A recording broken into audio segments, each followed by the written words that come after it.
मोहब्बत मेरे दर पर दस्तक दे रही और पता पूछ रही अपने ठिकाने का। अगर इसको ठिकाना मिल गया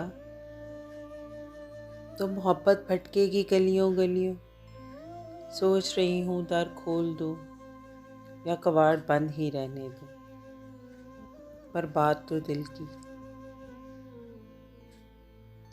थक गए जिंदगी से हम, जिंदगी हमसे कुछ उधार मांग रही। खुद से सवाल किया तो एहसास हुआ कि वक्त जब अपनी मुद्दत पूरी करे तो थकन रूह में उतर जाती।